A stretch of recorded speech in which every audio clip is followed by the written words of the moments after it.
over its body other than the face itself.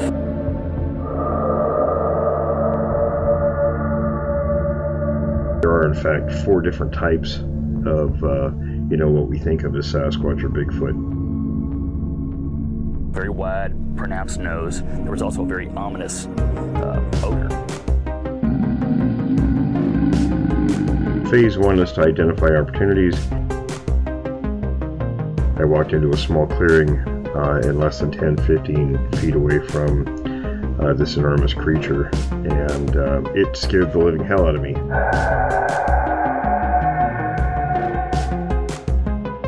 Phase 2 is conducting investigations both of witnesses and locations. The size of the thing, it was 4 or 5 feet across the shoulders.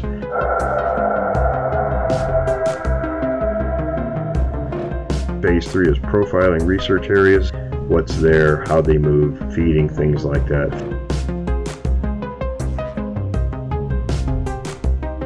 About 8 feet tall, I guessed around 800 pounds. It was massive.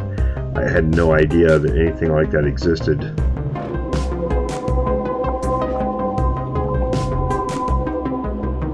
Phase 4 is create an intercept plan.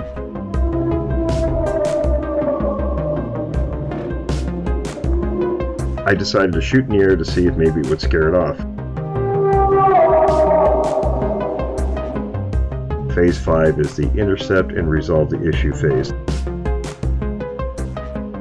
It didn't do anything, didn't react, and then I heard a noise from my right rear, and from out behind some brush come another one, walked over by the first one. That's when I decided to do what the dog did. I took off running. Welcome to Witness of the Unknown. Hello everyone. Welcome to the weekly chat that Brian and I do. We have my good buddy Milo Rogers with us tonight. Milo, Brian, how you fellas doing? Great. I'm good.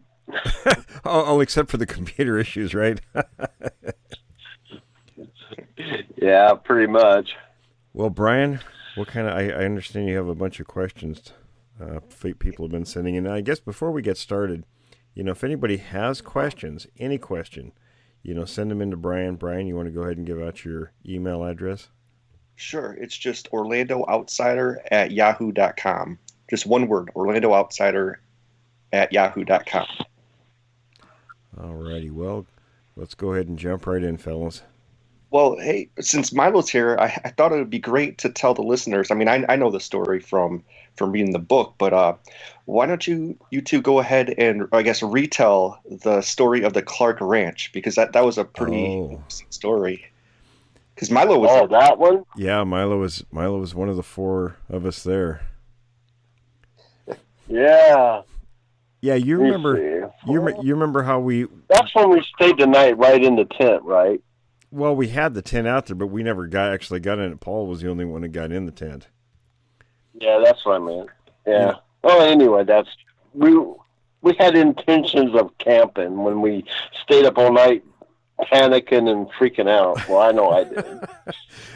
I remember, and I've told this before, we were at school, and it was after I had met John Green and Renee DeHinden. It was the fall of that year. Of 75-76 school year, and we sat around and I asked all the guys. You remember, Milo? We all live so far apart from each other that somebody had to have heard something in their area. So we would take the bus. Yeah. So Paul's the one that spoke up, and he said, "Well, the Clarks had been hearing some weird noises out on their property," and I said, "Well, can you get permission for us to go out there?" And that was it. That's how, remember, our parents weren't going to shuttle us around. It was a matter of, if you wanted to go do something, you had to ride that person's school bus to their house and then go from there. So that's what 4 of us did. We took our packs to school, and then we got to his place in Roy, and then we hiked the railroad tracks down to the Clark's place. And they were pretty cool about it from what I remember. They pointed out to the woods and they said, "Yeah, we've been hearing the screams out there. You guys are welcome to go out there." And we headed out there, and about the time it got dark, we figured we'd better set up camp, and we had that old canvas cabin tent. And was that your tent, Milo? I don't remember who that belonged to. Yeah, I think it was mine. It was. It's been so long, and with everything, I just figured it would be. I can't remember anything right now. I mean, other than how scared I was. Yeah, no doubt. I'll never forget. I mean, the logistics side of it, I don't remember a lot, just because of everything that's been floating past for the last 40 years. I know. For myself, I always remember details about a lot of things, and I remember we hiked out there and figured, well, crap, it's getting dark. We better set up camp, and we found a little stand of cedar trees. And it looked like a really good place to camp, so we set up the tent there. And that old tent, it was about 6 feet high, and it didn't have a floor in it. I remember that about that. And so we just kind of put all our junk in there, and we had, I can't remember, I think we just fixed, pork and beans and hot dogs for dinner. Volatile mix for teenage boys. So we were sitting down, and you remember, we sat around talking around the fire for a while, and not much happened. Then all of a sudden we started hearing those screams. And the one wasn't that far away, maybe a couple 100 yards, and there was another one maybe a quarter mile away that was responding back to it. And we're kind of scratching our heads wondering for a while what the heck that was. It wasn't any noise that I was familiar with. And go ahead. What I remember of it was, man, you're talking to a total city boy here. So when I heard noises out there, I mean, this was one of our first camping trips I ever did. Right. So, coming from Long Beach, California to the woods, and being with people out and on your own kind of thing, no parents, no nothing. Right. So, I mean, there's a sense of excitement, a sense of just this eerie thing going on in the back of your head, and then on your neck, the hair stands on end, and when you hear one thing on one side of the camp, and when I say that, I'm trying to describe it as well, you remember all the tree frogs that were going. And then they would stop on one side, and then they'd stop on the other side. Yeah. And it was like, what the heck's going on? And my thing was, is this normal stuff for camping? No, it wasn't normal. and we could tell after a while that whatever was out there was circling the camp, because the frogs would stop, let's say, on our right side. Then they'd stop in front of us. Right. Then they'd stop on the left side, and then it'd all go quiet for a while, and then maybe a half hour, they'd you'd hear a couple of them start up, then they would all start up, and then it would be kind of quiet for a while, and then at one point, then it was when the one individual that was with us decided he was tired, wanted to go to sleep, but the other three of us weren't tired because we were kind of on the edge of our seat, with the stuff that was going on. Well, yeah, I was. I know I was. I wasn't ready to go in and lay in the tent and have something come in and make a sack lunch out of me. So remember, we figured that two of us probably ought to stay up all the time, and we just do it in shifts. So you and I were partners, and I know you and I were both amped up, and we weren't going to sleep anytime soon, probably for the next 3 days. But I know that's how I felt. Yeah, me too. We told those guys, we'll go ahead and crash out for a couple hours, and we'll just rotate. And the other guy didn't want to sleep, so I'm kind of like, oh God, it was the typical thing. Nobody wanted to go along with the plan, so we told him just to go ahead and go in the tent, and we'll figure it out. So the three of us were sitting there. I was kneeling down on that one corner. You were sitting in front of the door, and we had the fire between, or we were between the fire and the tent. And the other guy was, we'll call him Bob, was on the other side. And we heard, after a while, we're just kind of talking quietly, whispering, listening. And we heard this rustling going on, and we were making jokes about what he might be doing in there by himself. Well, yeah, that was the other thing. It was like, what is he doing in there? I was going to say his name, but I won't. But, well, I remember we were making fun of him. I remember that. Well, I was, man, he's loud in there. I mean, for somebody that's supposed, and it wasn't him. That was the freaky part. Well, I remember when he come running out of the front of the tent, and his hair was all messed up, his glasses hanging off his face, and he says, and he was pissed off. He says, "It's not very damn funny grabbing me while I'm I remember that." And we were all kind of looking at him like, "What the hell are you talking about?" And I thought it'd be funny if one of us would have thought of it, but we didn't think of it. That was definitely I was like looking around like, how the hell did one of us even get close enough to leave to go do something like that in the first place? No, the three. When we're all standing right here. Yeah, we were sitting there kind of pretty close to each other talking, and nobody left.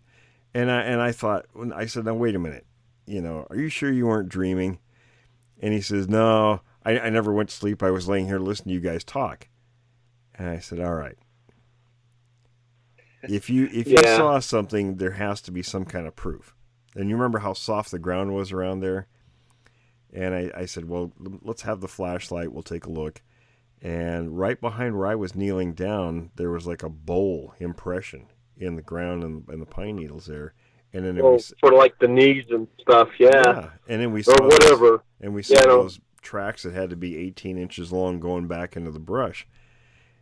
And I'm like, what the hell?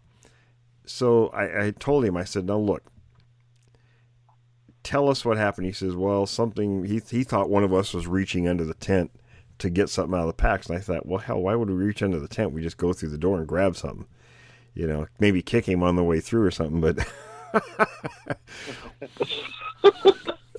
I wish. we were pretty mean to each other. We have to admit that. So I said, "Look," it described me. He said, "Well, he felt a hand on his lower back." I said, "All right." Now, he was a big boy even back then, way bigger than the three of us were. Yeah. And I said, "Okay, tell me from where the heel of this hand was to the end of the fingers, where did it start on your body and stop?" And he showed us, and it was like a foot long. I said, do any of us have a hand that big?" "Well, no."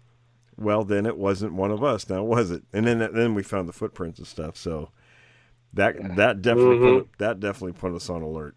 So this stuff kept going on and for hours.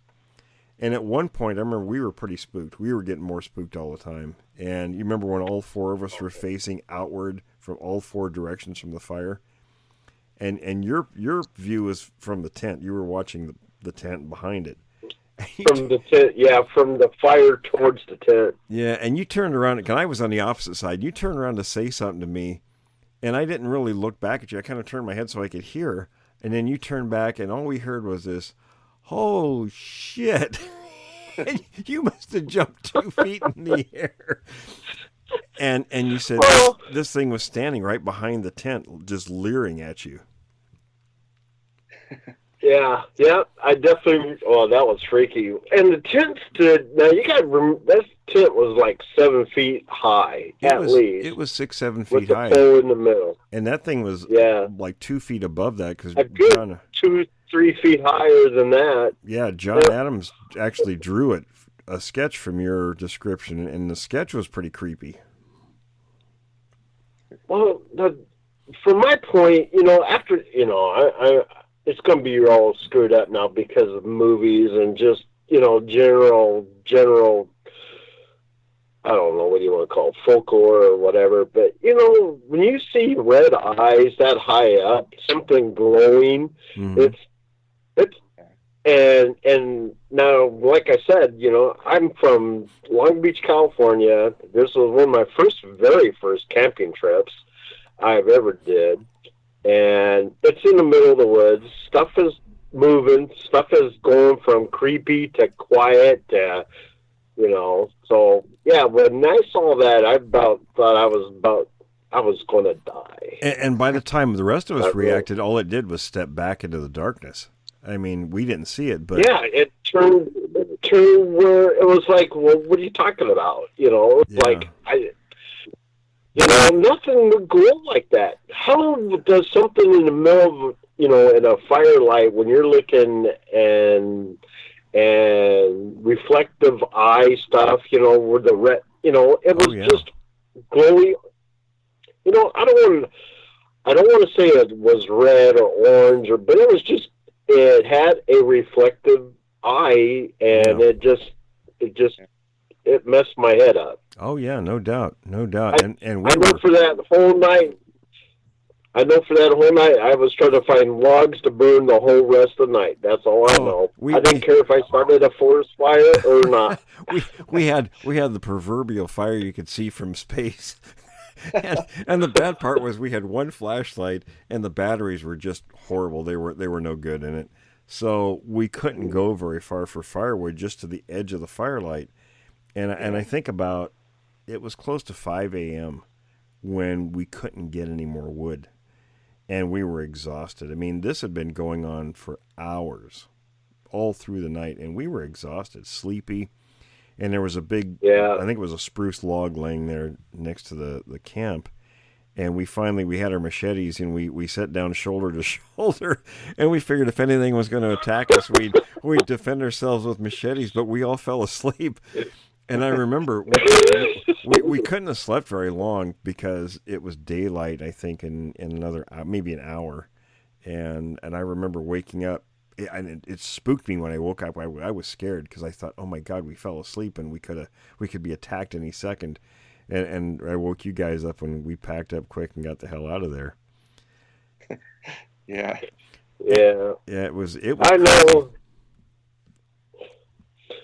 Yeah, I was definitely, that put me on my first encounter. Yeah, absolutely. Yeah. I mean, the cool part was I had other people there that, was really supportive, where we would actually talk about it and say, did you actually feel that way? Yes, I did. This is how we feel, and I feel that way now. I mean, it does bring back memories of it now, even clearer. We all knew what happened. I mean, it was a crazy night. It was scary. Yeah.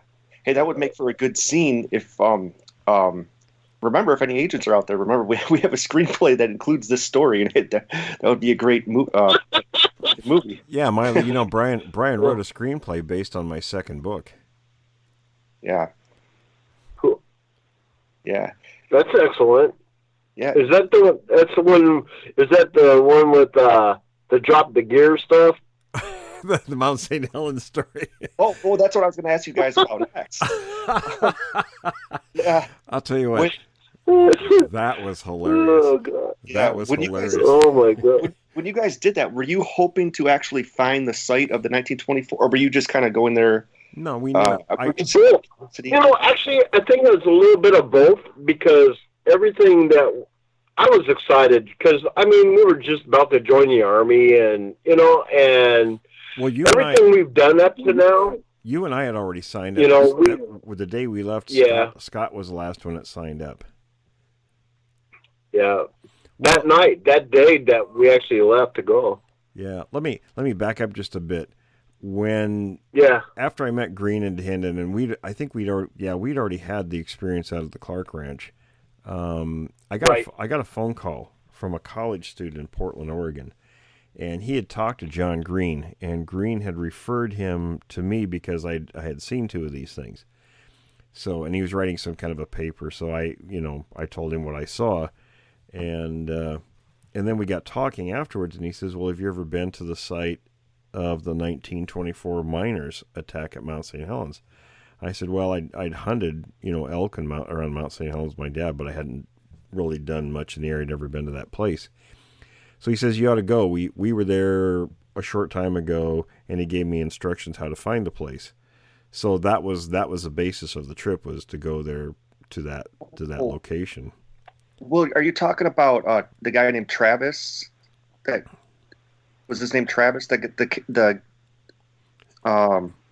guy that called you. I have no idea, to be honest. I probably forgot his name 2 minutes after he told me when I talked to him. Oh, okay, yeah. I may have inserted that name just as a... Probably. his name, Yeah, anyways, yeah. I don't remember his name, but he told us how to get there, and so we planned the trip and went, and it was from the first minute, it was just craziness. Now, we did find a line of tracks there the first night up there, but I mean, the rest of the trip was just craziness. Nothing bad except for, Paul and Milo almost blowing themselves up the last morning. No, I didn't have no part of none of that. No, you just got. I was ignorant. You just got caught up in it. I was ignorant. I didn't know what the hell he was doing. I didn't even know what that was until it happened. And for listeners that haven't heard the story, we went down there, and our friend Scott, 6 of us went, and he borrowed his dad's brand spanking new Volkswagen van, and so we all, took a few days off, headed down there, and we stopped the first day. We stopped I think it was Castle Rock at a Safeway. 3 of us took a shopping cart, went one way. 3 took a shopping cart, went the other way, and there was no rhyme or reason to all the crap that we bought. Both shopping carts were full. I mean, canned food, all kinds of junk. No clue about how we're going to carry this stuff anywhere. And we had the cabin tent in there, and white gas and all kinds of stuff. So we got all the way out to Spirit Lake, and of course this was November of '76, so it was cold and windy. And we got there at night, and we decided, well, we'll set up camp, and then we'll go from there the next day. So we tried, and across the lake there was a big, I think it must have been a parking lot. It was about 5 acres in size. It was huge. So it was some kind of overlook thing. Yeah, it was a big blacktop pad, and we went to the far side of it. Well, it was too windy to get even a fire going, so, we're all 17, 18-year-olds bored as hell. And we eventually decided to go for a walk because it was bright moonlight. You could see really well. And we found this cool little slope, and we figured out we could slide on pumice on our butts. It was like snow. And we climbed back up the hill and slide back down, and until we wore the seat of all of our pants out. We had bare butts hanging out into the wind. We figured we better go back to the van and change our pants. So we get all the way back to the van, and Scott, we pooled all of our money and everything with Scott for gas and food and everything, and he had the keys, and it was gone. So we're like screwed. We're locked out of the van. Our butts are hanging out in the wind, and we can't get in. So we figured we have to go back up to where we were sliding, and the pumice was like a couple of feet deep. But we did find all the stuff. I don't know if Scott took it out of his pocket and set it down neatly or what happened, but it was right at the place we were sitting down and sliding down the hill. And that's about during that time when we were looking for the keys and the wallet is when we came across those tracks, and they were 18, 19-inch tracks, and you could see them going forever up this ridge. So that was the only thing that came out of the trip that was good. Scott took pictures. I sent them to John Green, and he says, "Oh yeah, those are pretty good tracks." We get back to the van, and of course, again, we're bored, and we're always doing crap to each other nonstop, and it's typical teenage stuff. Holy. We get back there, and you remember there was one point. I get the trip down was crazy too, because I was up front navigating, Scott was driving. I think you and what's his face were in the middle, and Kirk and Brian were in the back. And right at some point on I-5, he pulls out this can of Beanie Weenies from the Korean War, and he'd opened them, and they were coming out of the can on their own. And he says, "Do you think I should eat these?" I said, "Get rid of them before they." I wish he did. Before they attack us. I wish he would have ate that. So, yeah, probably. In the middle of I-5, he's poised, ready to chuck this stuff out the window. And Scott glanced up and sees there's a state trooper behind us. And he said that. And everybody goes, and Scott goes, "No." And all these arms reach out and grab him and just freeze him. He's in this pitching mode. And, I mean, it was just insane. We headed up the next day up to Windy Pass, and there was this trail, and it went, I don't know, how far do you think that was, a mile or more up that trail? Well, you mean the hike itself? Yeah. When we hiked up to the pass. 2.5. Yeah, 2.5. It was a long hike up to that ridge, or up that ridge to the pass. Yeah. So where he dropped his stuff. We figured that we were going to have to make 2 trips, and we see this, how long this is, and that's just to the pass. And we have to go around the Plains of Abraham to get to the site where the cabin was. And I remember me and Brian had gotten up to the pass first. And so we figured, well, we're just going to, and it was just a opening through the rock is all it was. It was real small. So we're sitting there, catching our breath, waiting for everybody to catch up. And then here you come. And you were mad as hell. and we couldn't understand the thing you were saying. It was like, all we could hear was, drop my gear. And me and Brian were looking at each other, and we're like, Milo, English, what happened? And he goes, oh, dumb so-and-so dropped all of his crap. And Brian says, did you tell him to pick it up? You look like somebody slapped you. He held your finger up and said, I'll be right back. We just kind of looked at each other like, what the heck? So you were back like in 5 minutes, madder than the first time. And Brian's like, Milo, English, slow down. What happened? He said, oh, dumb so-and-so stood there and watched this stuff roll down the hill and everything come out of the pack and went all over the slope. And I'm just like, oh God. I said, just tell him to pick up what he can reach and let's get going. We got to go back again and get the rest of the stuff before it gets dark. Well, yeah, we still have to go back and get the tent. And the food and everything. Stuff. So we finished the hike. We hiked another, a couple of miles past the Plains of Abraham. We ran into a group of guys on horseback that were hunting, and we told the other 3 guys, all right, you 3, you collect firewood. Just stay with our stuff. Stay with the stuff, collect firewood. We're going to go back and get the tent and food.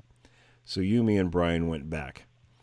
And we didn't really pay much attention to it going by the stuff down the hill. It's when we carried the stuff up, we stopped at that spot, and you said this is where, dummy dropped all of his gear.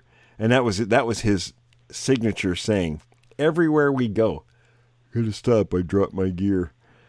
And then Kirk and everybody would make fun of him, they parrot him. So we go over to look to see what he had in his pack. Now, we packed for cold weather and being out camping and stuff.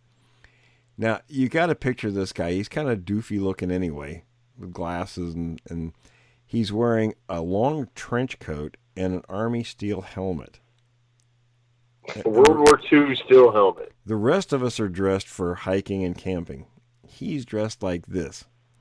So we go over to look at his pack. What's there? There were 3 items. Baseball cards, plastic ship models, and long underwear. That was it. In abundance, all 3 items. And I'm holding my head thinking I'm going to have a stroke anytime because all this stupid crap. And I just thought, you know what? I'm not picking any of this crap up. If he wants it, he can get it on the way out. So we picked up and went, and we got everything set up, and it was just kind of mayhem. I remember the first night up there, the guys, the college students, had cut these poles and tied them with twine between the trees to sit on. Apparently. Yeah, so I remember that. We cooked our dinner, and I sat down on a rock, the one or 2 rocks that was there, and Scott come over and sit down next to me, and he didn't say a word. He's holding his plate and his cup. He kind of looks at me. He looks over at where he was sitting, then he gets up and he walks away. Well, then Brian comes over and sits down in the spot where he was sitting. He was sitting on one of these things. And now Scott had taken a lot of crap from us. And he finally, I think he broke because he come over with the hatchet and all you heard was this thwack. And over Brian went, feet up in the air, plate went flying in the air. And you go, Scott, you're one of us now. Oh, that was cool. And I mean, that was excellent. The whole trip was like that. Then the last morning we were there, it snowed. We woke up to it snowing pretty heavy on the ground. And I said, well, we better get some firewood, get dried out before we pack up and get out of here. We need to get out of here before we get snowed in. So all of us went except for you and Dingling. And I guess the one thing he didn't have in his pack was, I think, 2 pounds of black powder. Had it in his pocket. Yeah. So because we had the fire so long, it was just a really thick bed of hot coals. And I think you were blowing on them. And Dummy was behind you, standing up, pouring gunpowder on the hot coals. So the rest of us, the other 4 of us, we come walking in through the trees with our arms full of firewood, and instantly we recognized what it was. And we looked at each other and we started backing up. And all of a sudden it goes, whoosh, was this huge cloud of ash, and couldn't see you guys. And all I could hear was Milo coughing. When the ash cloud cleared, you were still in the position you were at, squatted down, but your facial hair and eyebrows were singed off, and Dummy was standing there coughing. After I was going to kill him, boys. I was going to knock him out. After we figured out you guys were okay, we just busted up laughing. It was hilarious.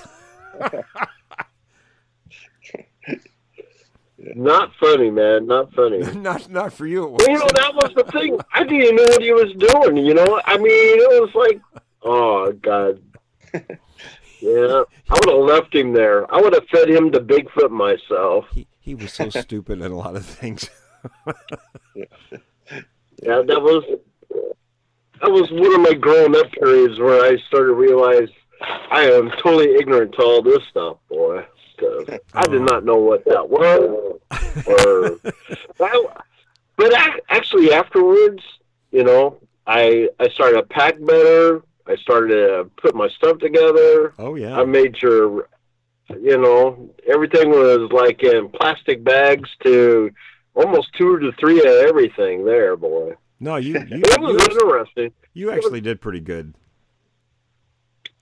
Yeah, I mean, well, the other part to that is, I didn't know what black powder was, nor did I know what he was doing because he was behind me when he was doing it. I was like, I'm going to pour black powder in this. I doubt I would just keep on blowing on a fire. I don't know what he was thinking it was going to do. Oh well, Brian, I think he should have realized what I was going to do to him after it happened. That's what he should have been thinking. There were some things I didn't put in the book. I kind of left some of the items out. I mean, like you were chasing him around. I won't go into that. That's between us, our own jokes, inside stuff. But that was so funny when you were chasing him through the camp. That one day we were all sitting there just watching. They went this way, they went that way, they went this way, that way, and Paul runs to the tent. And I thought, oh, bad move. Milo comes up, he looks at us in the firelight, wiggles his eyebrows up and down, and he goes, "Oh, Paulie." In the tent they go, and you heard this ruckus. They almost tore the tent down. Paul comes out looking totally disheveled, and Milo come out and says, "Oh, Paulie, that was the best ever." It was literally anything we could do to embarrass each other is what we did. Oh my God, we were terrible. That was cool. Well, we had a lot of fun. Yeah. Yeah. So on more serious things. Yeah. No, and also just to clarify for the listeners, when you were talking about Brian, that was a different Brian. That wasn't me. Just in case anybody was confused. Yeah. There was about 10 of us in our group in the last couple of years of high school, and there were 6 or 7 of us that hung out pretty closely together. That actually went out and did a lot of these things. So Brian was one of the guys. Brian and Kirk, and there was. Let's see. Scott. There was Scott, Paul, you and me. Yeah. On that trip. Yeah. Cool. Well, we have some good questions from Tim again. I think he asked some from last time too. but he's got a few of them that are pretty interesting. The first one he asks is, if Bigfoot is ever recognized officially as a creature, will there be a public demand for gun manufacturers to develop a certain caliber firearm powerful enough to kill creatures of this size? For that could be the market for, I don't know, campers, hikers who might run into these creatures, and they might need that extra firepower, I guess. I think it really depends on a number of factors. One being, what public sentiment is once they find out everything they need to about these things and their behaviors towards people. So it could be, but then again, it may not be. That's a really kind of an up in the air question. It depends on a lot of factors. Right. I think if they were to prove themselves to be, violent, where everybody knew that, then there would be. But if that's not the case, then it wouldn't be. Right, because one of the common things that we hear from witnesses is that, I had a gun in my hand, but that wasn't going to kill it. Unless you shot it in the face, maybe. But well, I can sympathize with that. I had a .22 in my hands when I ran into that one, and then the other one. The other was smaller, but it still wasn't small enough that it would have to be a pretty high power rifle to do anything, and then you'd have to be hitting him in the right place. Yeah. Also, he asks, now this one, I'm not sure if you remember this, but do you remember there was a case in the 70s from Bishop, California? There was a campground that got destroyed, and somebody went in there, and then there were agents that stopped the guy, and they questioned him for like 7 or 8 hours. Has anything ever come from that since that? No, and since you brought that up, I want to mention real quickly that every week we have, I mentioned last time, Jim Sower, who's been narrating stories for me, some of the classic ones, and what we're going to be doing a whole bunch of them. But so for everybody listening, when we're done with the show, stay tuned. I'm going to add that particular story to this one. Jim read that one a few days ago, so I'm going to go ahead and add that one onto this show. But yeah, nothing ever came out of it that I'm aware of. Well, that was fortuitous that I asked that. I had no idea. It was great. I was thinking, which one am I going to add to the show this time? So that's a great one. Yeah. And Tim also asked he wants you to, I guess it's a really funny story, but he wants you to retell the story about encountering some arrogant biologist from Seattle one night. And you told them, he says that you were on location monitoring the creatures, and these biologists show up, and they want to climb up the mountain to research, and then you suggest, hey, go there. And they go there anyways, and then are seen later fleeing. This was the Yakult thing when that was going on, probably sometime in 1989, that summer. What we would do is we'd go up there almost daily in the evenings and just kind of listen and watch what was going on. So my friends Don and Carol were there from Portland. I showed up, and we were waiting for one other person and Milo was, backtrack real quick there, Milo was one of the original people of the original PCSIT, and these folks were the next generation of that organization. We recreated it in Vancouver, but anyway, we were waiting for one other person to show up. So we were standing here talking quietly right at dusk, and we see this car coming from the direction of Yakult. And I'm thinking, that must be Ron. He's coming up, Ron Madler. So as the car got close to us where we could see what it was, and it was still just daylight enough to make out, the colors and things like that, this Porsche pulls up, and a man and woman get out, and they grab their little day packs, and they're heading for the barbed wire fence that goes up the slope, the ridge, to where these creatures were coming down every day. And I said, I wouldn't go up there if I were you. And the guy turned around and says, that's all right, I'm a biologist, I know what I'm doing. I just kind of said, okay. They climbed the fence, up the hill they go. I looked at Don and Carol, and I said, they'll be back in about 20 minutes. So we were standing there just kind of chit-chatting, and I'm thinking, well, crap, they've ruined, whatever might have gone on tonight. And I was thinking about leaving. And pretty soon, we happened to see light from the direction that they went. And these flashlights are just bobbing furiously, coming down the hill. They were running like hell. And they get to the fence. they throw their stuff over the fence. You know, the guy, both of them just practically kill themselves trying to climb over this 5-foot barbed wire fence. The guy jumps into the car, fires it up. The woman is hanging with the door open halfway out the car as he's spinning around there, taking off. So, Will, have you ever gone to any of these conferences? Or I know that they have one every year in Washington or something. Or... No, I've had people occasionally say, "Well, you should go," but you know, I'm just not. I don't see the point of it. Yeah, it is. They do seem a lot of times just to be, you know, ridiculous. But well, I mean, I don't know.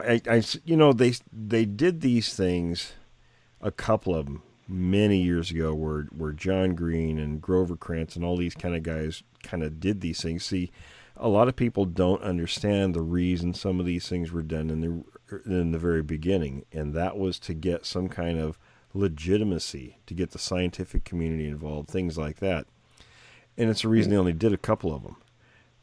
Then everybody, you know, the amateurs decided to go out, and there were no professionals, but there are people that are a lot more amateur than what, say, you know, Green and those guys were, Grover Krantz.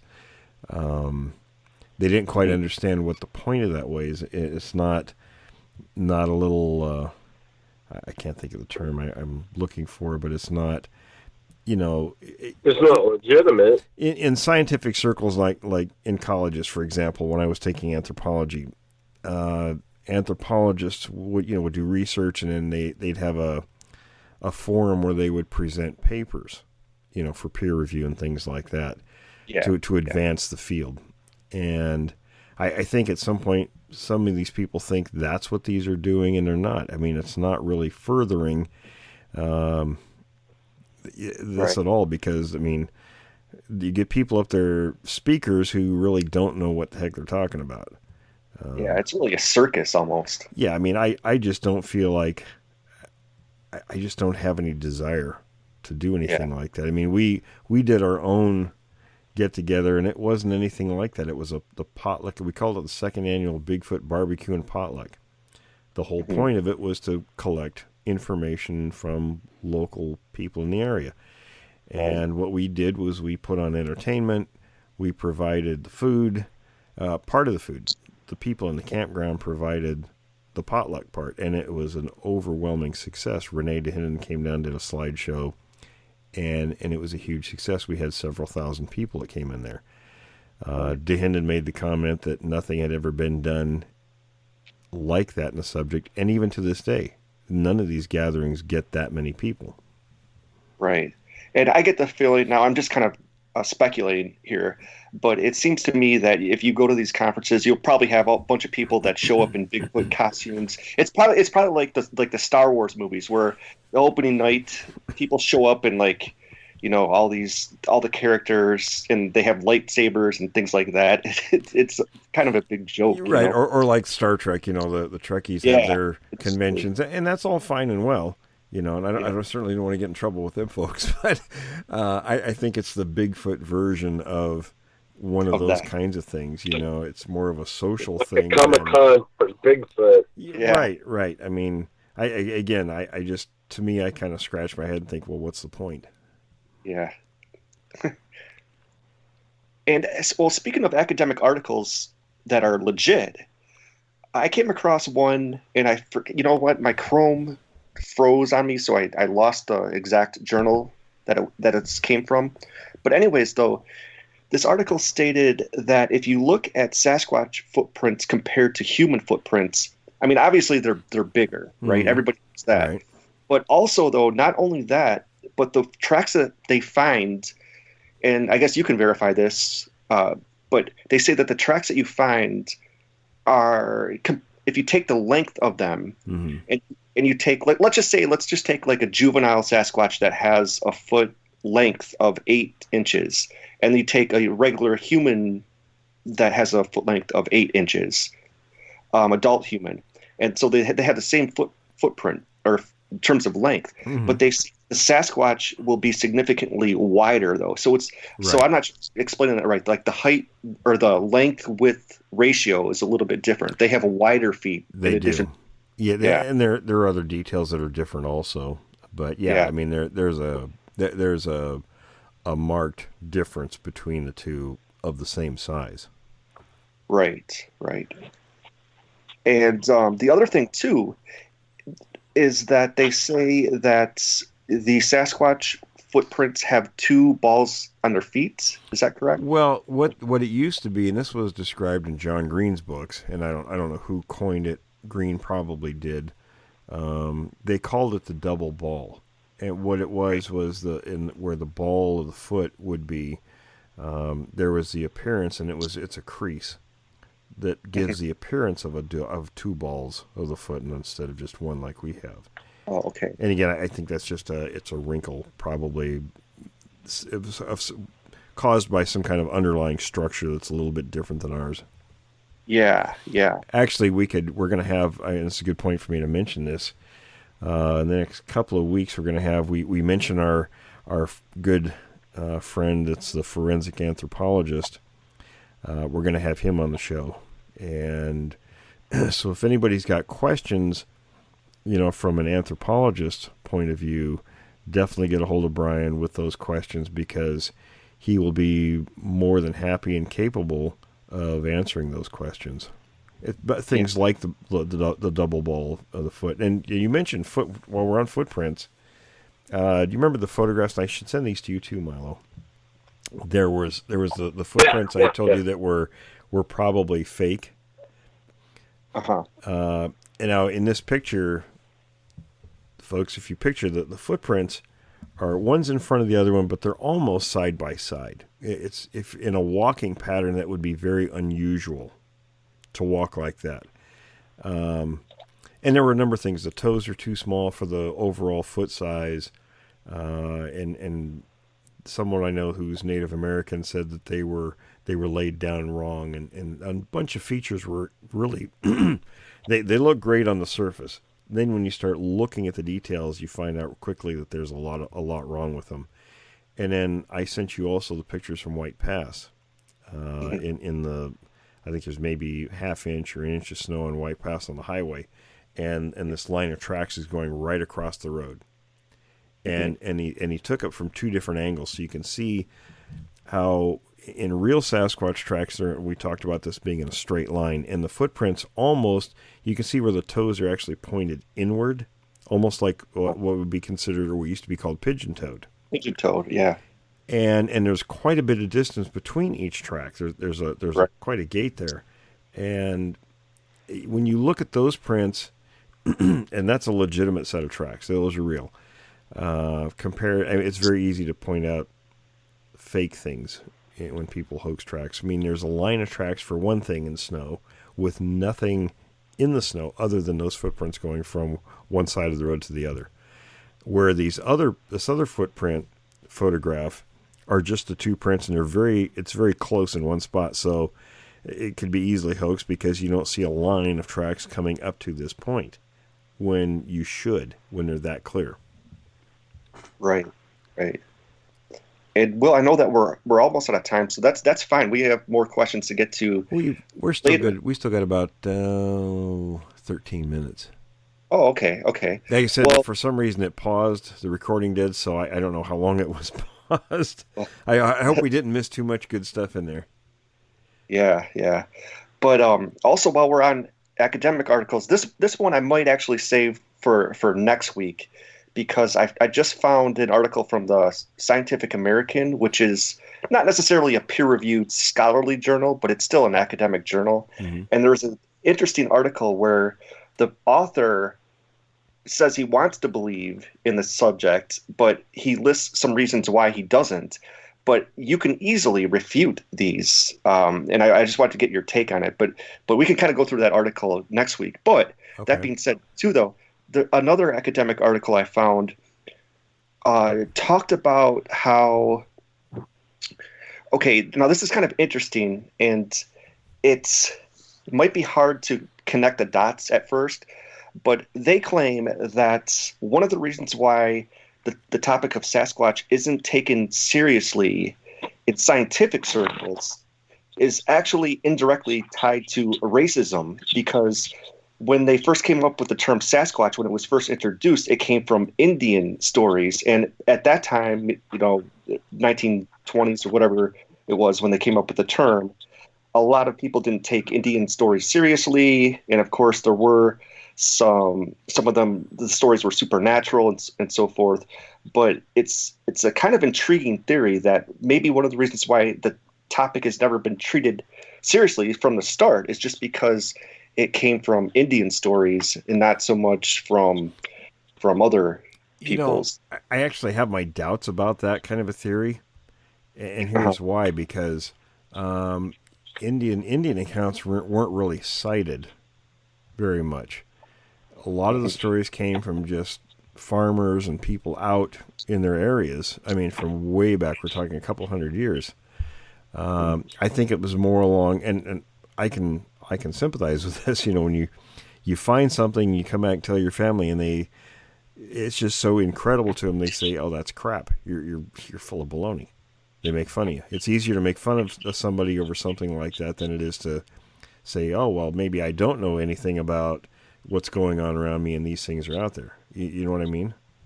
Yeah. I think it's more about an attack on people's belief systems about the world that they are confident in around themselves. When you throw this in there, it kind of it makes them question their reality. Yeah. And it's easier to toss that out than it is to question their reality. Yeah.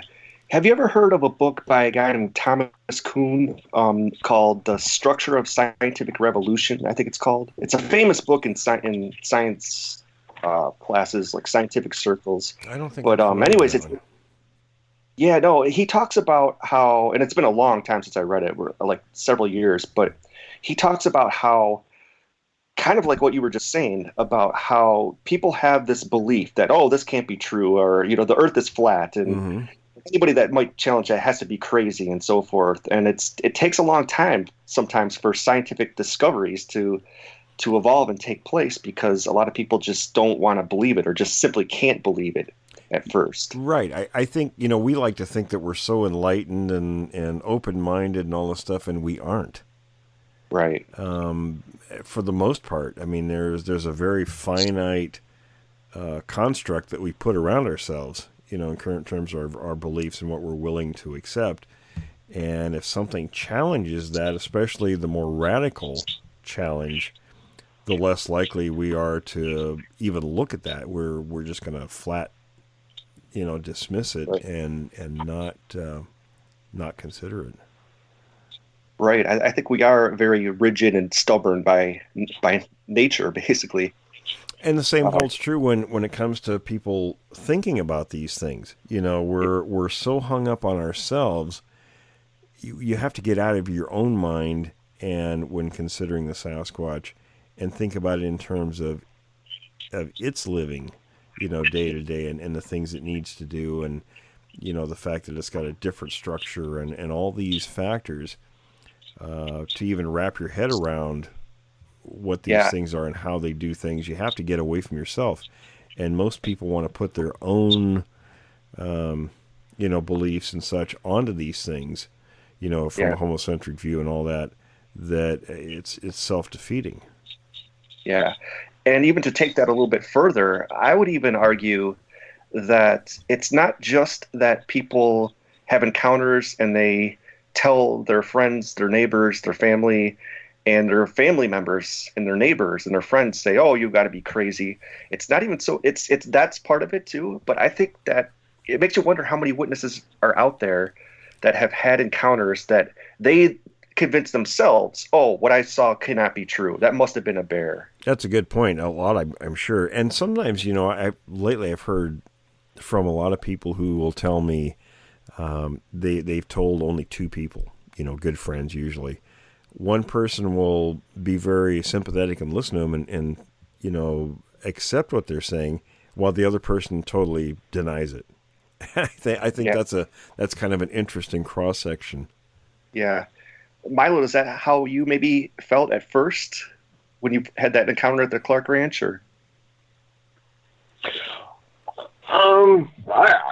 I was excited. So, a lot of my stuff is just enhanced now. I mean, in a subdued way. I just do it because I've been away from Bill and everybody for a long time. So a lot of stuff I do now, it's just paperwork.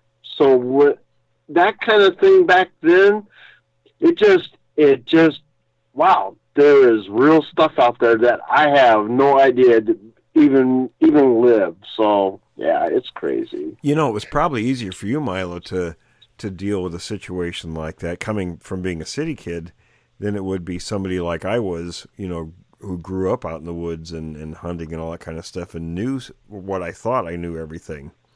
Right. I think it was probably less of a stretch to the imagination for you to come to terms with that than say it would be somebody like I was. Oh, definitely. I mean, for me, it's like, I'm going to try to say this slowly in Milo language, is the fact that I coming up the way I did, I had no idea. I mean, I didn't even know what part of a gun shot, what part of a gun, what bullets came out of. So when I went camping with Bill and everybody, I was way behind the 8 ball. My learning curve it was substantial. Where when I went out with these guys and I saw stuff for the first time, I looked at Bill as, he was my mentor. And when is this really happening? Is this really happening? I'm really excited, but at the same time, it was like, I had to do more research on it. And now that I have the time, because when I was in the Army, I didn't have time to do nothing. I mean, I was away from everybody. So now I'm reading up on stuff where it's more at my own speed, where all that was happening so fast, I could not do that. You made me think. You made me think of something that was funny. Well, that's good because I'm good at that. I don't remember what grade we were in, if we were sophomores in high school or what, when you and I first got to be friends. I did a paper for a class, and I happened to do it on the communications class. I did it on the Gigantopithecus, and you told me, you thought, what is this, some kind of a nut?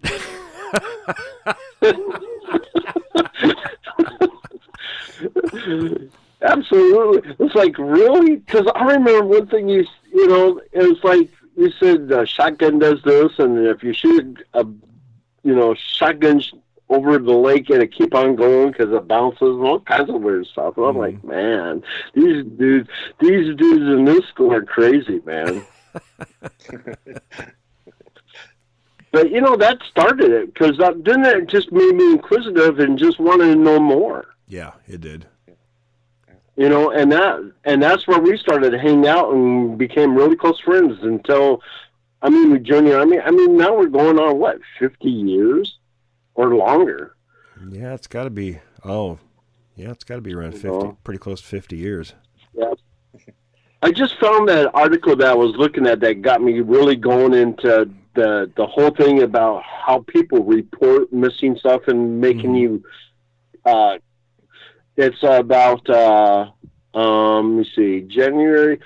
Let me see, where is this? A missing hiker, James Griffin, found dead in National Park. A 60-year-old Washington State hiker reported missing on Christmas Eve has been found dead in a steep, dense, forested terrain in the Olympic National Park. Would it be right if I read this, or why don't we? You want me to read it? Why don't we cover that the next time we do this? We'll plan a show just around the missing people, because we are running a little short of time. We got a couple of minutes left, but for this time around, fellas, either one of you have any final thoughts? No. Well, actually, I just wanted to say to Tim, who might be listening, if the part that got cut off, if we didn't get to your questions, we'll definitely get to them next week. But we did get to them. It's just that the recording may have temporarily cut off. Yeah, we can always recap some of those. And yeah. Milo, any thoughts, Milo? Well, if I'd be more prepared next time, because, it took a while just to even get my computer going. It was like, oh, my God. That's actually a great topic. I think we should do that maybe we'll plan for a couple of weeks, and we'll do that again if you want to do it. Okay. Yeah, I'll have, tell me, I'll do like missing campers and then the report, and then the things to watch out for when people are talking about reporting, when you get the official statement of what's going on, and it's like, well, that's, now that I'm not as ignorant about hiking as when people say that, well, this hiker did this, well, that's impossible because I've done that. How, so that's the kind of things I'm looking at now compared to when we were at Clark Ranch. Oh, yeah. Big difference there. That's, because now when you look at stuff, when you report it and you read about it or you hear things about it, it's like, what, somebody's either blowing smoke at somebody's rear end, or it's just really vague where people really don't know. Right. Or they want to say, but they can't. And that's another thing, too. Right. Yeah, that's another whole area. So, yeah, I'll have a lot of this going on, and then I'll have it more prepared. All right, fellas. Well, listen, we'll wrap up for this episode then, and Milo, I'll get a hold of you, and we'll set a date. I'm thinking probably the week after we have our anthropologist on. Okay. And we can actually record. Just keep me in the loop. We can actually record anytime, but we'll get it set up. As soon as you get your notes together, then we'll go ahead and set it up. Okay. Absolutely. All right. Alrighty then. Brian, Milo, you guys have a great night. Yep, you too. Good Thank talking. You too. Reminds me of the old days back. Bye, Brian. The blab days. Yeah, no, the old days. Yes, the old days are. That's why they call them the old days. For some reason, they always come back. All right. All right, fellas. You have a good night. Okay, bye. This story comes to us through the courtesy of Bigfoot researcher and author William Jevning, narrated by Jim Sower. This story is from Rich Grumley, who was the director of the California Bigfoot Organization.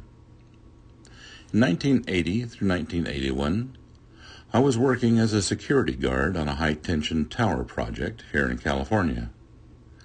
I met a man who was a cat skinner operating a bulldozer, leveling off the pads where each of these high-tension towers was to be placed. I noted he had on his pickup truck 25 to 30 decals from places he had been hunting, and introduced myself. During the conversation, I mentioned Bigfoot, and he told me that in the mid to late 1970s, he was doing a little poaching, with forestry officials' permission, in a locked and gated area near Bishop, California. They had given him a key so he could go in any time he wanted. This particular time, the gate was still locked, as it always was. He let himself in with his four-wheel drive pickup to the area known as 4 Points.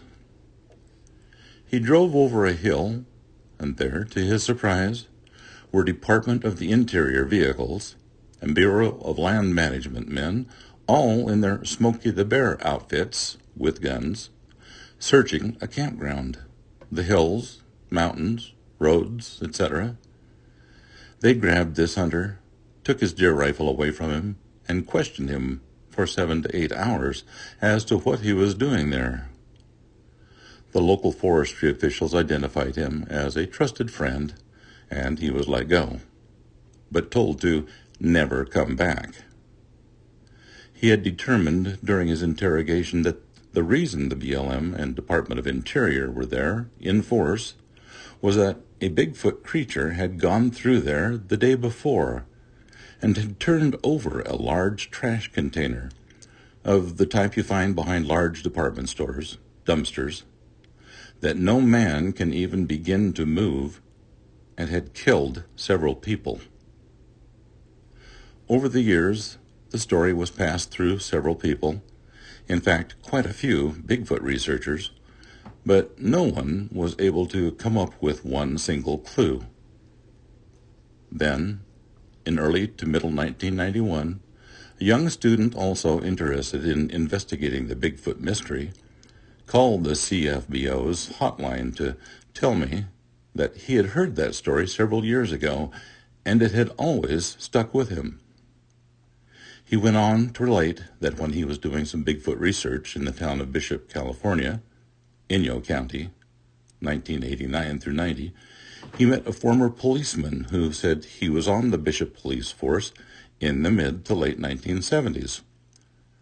The student related the foregoing story of Bigfoot to the ex-police officer from Bishop, and he confirmed it. The officer said the story was the talk of the law enforcement agencies in that area at the time, but they were under very tight orders not to say anything about the incident and the related deaths. Richard Grumley lived from 1935 to 2000. Thanks everyone for joining me this week. Be sure to tune in again next week as we explore another account from a witness of the unknown.